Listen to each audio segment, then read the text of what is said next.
Hello friends, my name is Amit. Welcome to NDT and Quality YouTube channel. So friends, in today's video we are going to see about the discontinuity found in rolling products. So there are two types of rolling in rolling products. One is called hot rolling and the other is cold rolling. Okay, so both of these are processes of rolling. And here, as the names suggest, hot rolling of this material is done at high temperature. And this process of cold rolling is done at normal or room temperature. And you get to see a lot of discontinuities in rolling products. And if you are preparing for NDT level 3, in the basic exam that comes, questions related to this are asked. Meaning, apart from rolling, there is forging, casting, heat treatment, welding. Okay? So you should know the discontinuity of all these. Questions related to it are asked. So what are the discontinuities in rolling here? And what is the shape of the discontinuity here? Where do you find the discontinuity?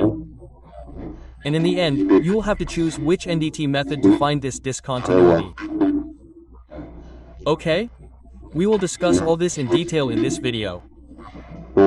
So if you have not subscribed to our channel yet, then definitely subscribe to the channel. Share this video with your friends and colleagues. Apart from this, you can take membership of the channel by using Join Teacher. I have made many member EXCG videos in which you will mainly find videos of NDT level 2. So I have covered the entire syllabus of NDT level 2. All the main conventional NDT methods. Apart from that, you will also find some code standard interpretation videos, in which I have made videos of the actual ASME ASAT standard.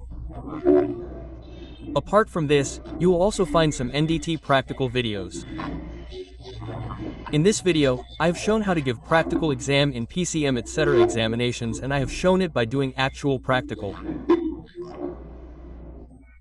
So to get access to all these videos, you can use the joint feature and support me financially.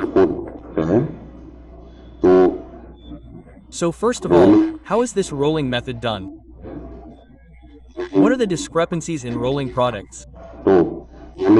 So rolling is the method of creating basic shapes and flat products such as plates, sheets and strips by passing ingot through roller. Okay, so there are rollers here. So you pass ingot etc. through the roller. Okay? So there should be no discrepancy in the ingot stage. Okay? I had already made a video of ingot stage earlier. So, I had covered in detail what discrepancies come in the ingot stage. So in this stage, let's assume that you are okay and there is no discontinuity in it. Then you pass that inert through the roller, and after passing through the roller, you will get different products like plate, sheet or strip. Whatever you want, you will get that product. Okay? So this is how rolling happens. Rolling products are made in this way. Hot rolling and cold rolling are the primary techniques employed to achieve desired mechanical properties. So here you do both hot rolling and cold rolling. In this, you get the mechanical property, meaning you will get different mechanical properties. Ingots are processed between pair of rollers to transform them into plates, bars, stock, wires, rods and there by reducing any inconsistency in their thickness direction. Okay, so here there are ingot etc. By passing it through the roller, you make these different shapes. You transform it. Okay? Like plates, bar stock, wires, rods. Okay? So here finally you will not find any inconsistency in the thickness you get. Meaning you will get the actual thickness you want. You will get the desired thickness due to the material you pass through the roller. You will not find any inconsistency in it. Okay? So this is how rolling etc. is done. Now if we talk about hot rolling in this, then how does hot rolling happen? So hot rolling enters the crystalline structure of the steel ingot, which are initially characterized by crystalline nature and contain blowholes and impurities. Okay? So here in hot rolling, a steel ingot is there. Okay? By passing the steeling lump through the roller, its crystalline nature is changed. Its structure is changed. So suppose there's already a blowhole or some impurities in it. Okay? So the discontinuity will be visible in it as well when you do the actual rolling. This process elongates the crystalline structure, effectively closing up the blowhole and generating a fibrous and compact structure. So suppose there is a blowhole or some other impurity here, then it can also be closed. Okay? Being closed means that you will not see it later. Okay? So if you do hot rolling of blowhole, etc., then you will not see that discontinuity in the rolling later. It will be closed. Right? So in this you will finally see fibrous and compact structure. The outcome of hot rolling is an increase in both yield strength and ultimate tensile strength. Right? So here if you do hot rolling, then you will see the yield strength and ultimate tensile strength of the material increasing. Meaning that both these properties increase. Okay, this is the engineering property of the material. This property will increase when you do hot rolling. Okay? And the discontinuities like blowholes or impurities, etc. will close up, meaning that the discontinuity will close. Okay? Now if we talk about cold rolling, then following hot rolling, cold rolling is performed to further enhance the yield point and ultimate tensile strength of the product. So cold rolling is done after hot rolling. So later if you want to increase the yield point or ultimate tensile strength, then you can do cold rolling. However, it leads to decreases in percentage elongation and an increase in hardness value. Percentage elongation will decrease. Okay, and the hardness value will increase. Meaning the material will become hard. Okay? Consequently, cold rolling reduces the ductility and impact values of the material. Hardness will increase here and ductility will go down. Okay? Ductility will decrease because your material has become hard and your impact value will also go down. So if you do Charpy test, etc., then you will find the impact value to be less in it, as evaluated through tests such as IZOD and Charpy test. Okay? So these are the two tests by which you can check the impact value of the material. Okay, so after cold rolling, if you check the IZOD or Charpy test value of the material, you will find it to be less, meaning it will go down, which subjects the material to sudden and shock loads. Okay? So here it will not work in front of sudden or shock loads. Okay? So the impact value will be less in this. Ductility will also be low. Okay, so this is your hot rolling and cold rolling. Now what kind of discontinuities can be found in this? So see, during the rolling process several primary discontinuities arise, including inclusions. The first discontinuity is found by stringers. This form when inclusions are located near the surface of the ingot or expelled. Okay, there is any inclusion near the surface. Okay, so it will be expelled, meaning it will spread. Okay? There is any inclusion, say in the invert, etc. You will pass it between two rollers and you will see the discontinuity being expelled. Meaning that the discontinuity will spread. Stingers can be eliminated through wire brush and sandblasting. So if you simply do wire brushing or sandblasting, then these stringers, etc. will be eliminated. This is near to surface. The second is lamination. Laminations and lamella discontinuities, these are inclusions entirely contained within an ingot and develop parallel to the rolling direction. Okay? This discontinuity, lamination, this ingot, okay? It has inner sides. Entirely contained is written. Meaning, the inner sides will be inward and this discontinuity will be seen parallel to the direction of rolling. It has length and width, but there is a significant separation. So you will see its length. You will also see width, etc. But the separation means that you will not see its width, meaning that you can call it height. You will get 2 dimensions. You will not get the 3rd dimension. Okay?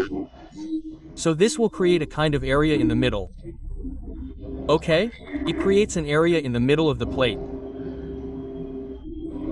The fug figure below illustrates the formation of lamination resulting from the segregation of impurities and alloys. Okay? So it is written in 122 as well as non-metallic inclusion, which is between 3 to 4. So lamination discontinuity is suppose there is some segregation or impurities already in your ingot. Okay, so because of that you get lamination. It is shown in 122. See, suppose there is some such segregation or impurities here in 1. Okay, this is your actual inert. And you pass it between these 2 rollers and the segregation or impurity number 1 is there and you will get such lamination here. Okay?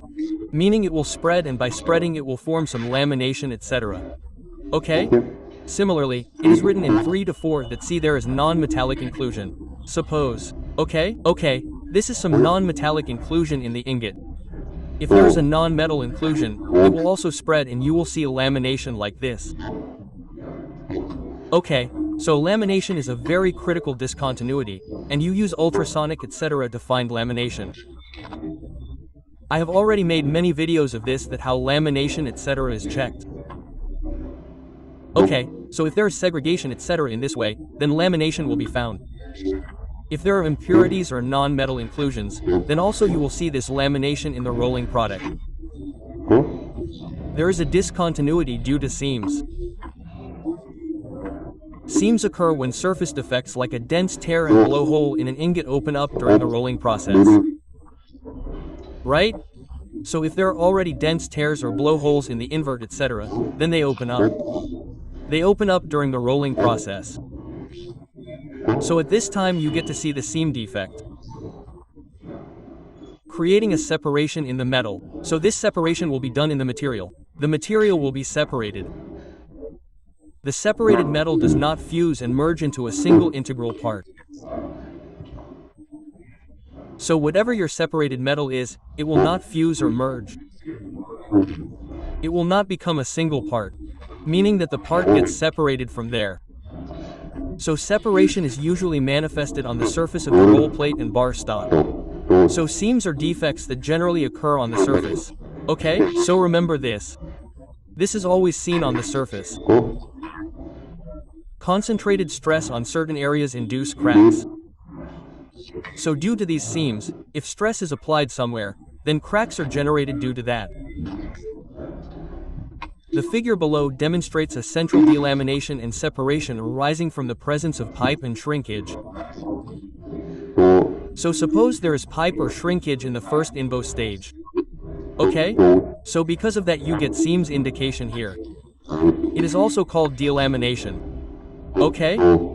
So look, I have shown 1 by 2 that persist after the initial forming process. So the second figure, this one here, this discontinuity is in the ingot. It can be pipe or shrinkage. So because of that, the long straight line you get here is your seam indication. Okay? It is called seams. So this indication is your pipe or shrinkage already in your ingot. So because of that, when you pass the material between the rollers and do the rolling process, then later this pipe and shrinkage turns into seam. You get seam indication. Okay, so in this way, you will find these different types of discontinuities in the rolling product. Now how to do its NDT. So see, rolling operations transform volumetric discontinuities into lamellar discontinuities. So what generally happens in rolling is that there's volumetric discontinuity in the Eno stage, like pipes, shrinkage, segregations. Okay? So all these discontinuities are converted into laminar discontinuities. Okay? That means you will see lamination or stringer seams like laminar discontinuities in it. So look, I've already made a video of what volumetric discontinuities come in the invor stage. So you can see that video. I had told you how different discontinuities come in like pipes, shrinkage, segregation, etc. Okay? So if you do rolling from it, you will see lamina discontinuities. Radiographic testing is most suitable for identifying volumetric discontinuities. So generally RT is based for volumetric discontinuities, whereas ultrasonic testing is preferred for detecting the separation of metal due to changes in interference and acoustic impedance. So separation of metal means if there is lamination, etc., then ultrasonic testing UT is your best method to detect it. Okay? So we use UT for lamination, etc. Ultrasonic testing is done in that. Why do you get indication in this? Because the acoustic impedance is different. Okay, the interference will be different, meaning that the acoustic impedance of the place where there is lamination in your steel plate, the acoustic impedance of the steel will be a mismatch of both the impedances. This is a mismatch. It will be very high, meaning the sound will reflect from there and will show you indication. Similar to zinc, ultrasonic testing is typically conducted on rolled products. So in this ultrasonic testing, etc. is done. Liquid penetrant testing may also be employed to detect surface discontinuities. Okay? So if there is any discontinuity on the surface like we just saw seams, etc., then liquid penetrant testing LPT can be used to find it. Okay? You can even use MPT, magnetic particle test. Okay? So with this you will find surface to open surface discontinuity, while magnetic particle testing is useful for surface and near surface discontinuity. So with MT you will find surface or near surface discontinuity. So in this way you can use different techniques. Okay? So in this way different discontinuities are found in rolling products.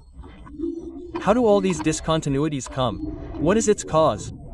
You should know what NDT is used in this. Generally, in the level 2 or level 3 exam, questions are asked about the defects found in all the manufacturing processes and the NDT methods required to detect them. Right? So you should know this. So I hope you understood this video. If you have any doubt in this, then you can ask me in the comment box. Okay? Thank you.